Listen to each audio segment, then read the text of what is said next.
Friends, നമ്മൾ guppy ടാങ്കിൽ ആമ്പലിൻ്റെ tuber നട്ടൊരു video ഇട്ടിട്ടുണ്ടായിരുന്നു. അത് ഇപ്പോൾ അതിൻ്റെ അപ്ഡേഷനായിട്ടാണ് വന്നിരിക്കുന്നത്. ഏകദേശം വലിയ വലിയ ലീഫുകളൊക്കെ വരാൻ തുടങ്ങി, പക്ഷേ ഫ്ലവർ വന്നിട്ടുണ്ടായിരുന്നില്ല. അത് ഈ ഒരു മഴയൊക്കെ പെയ്തൊരു ടൈമിലാണ് ചെറുതായിട്ട് അതിൽ ഫ്ലവർ വരാൻ മുട്ടിട്ടിരിക്കുന്നത്. ഒരു വൈറ്റും അതുപോലെ തന്നെ ഒരു റെഡും ആണ് ഉണ്ടായിരുന്നത്. ഓരോ ദിവസത്തെയും വീഡിയോ എടുത്തിട്ടുണ്ടായിരുന്നു, പക്ഷേ അബദ്ധവശാൽ നമുക്ക് ലാസ്റ്റ് ആ വിരിയുന്ന വീഡിയോ നമുക്ക് കിട്ടിയില്ല. ഞാൻ ആ സമയത്ത് വീട്ടിലുണ്ടായിരുന്നില്ല, അതുകൊണ്ടാണ്. എന്തായാലും നെക്സ്റ്റ് നമുക്കതിൻ്റെ വീഡിയോ കൂടെ ഞാൻ ആഡ് ചെയ്യാം.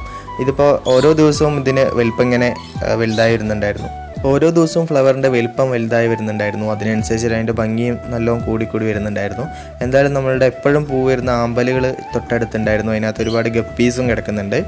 ഫ്രണ്ട്സ്, ഇതിപ്പോൾ 2 ദിവസം കഴിഞ്ഞിട്ടുള്ള കാഴ്ചയാണ് നിങ്ങൾ കാണുന്നത്. ഇത് അത്യാവശ്യം പൊക്കം വെച്ചിട്ടുണ്ട്, അതുപോലെ തന്നെ മുട്ട് വിരിയാനായിട്ടുണ്ട്. ഇതിപ്പോൾ വിരിഞ്ഞതിന് ശേഷമാണ്. നല്ല ഭംഗിയുണ്ടായിരുന്നു. വീഡിയോ ഇഷ്ടമായി ലൈക്ക് ചെയ്യാനും ചാനൽ സബ്സ്ക്രൈബ് ചെയ്യാനും മറക്കരുത്. ഓക്കെ.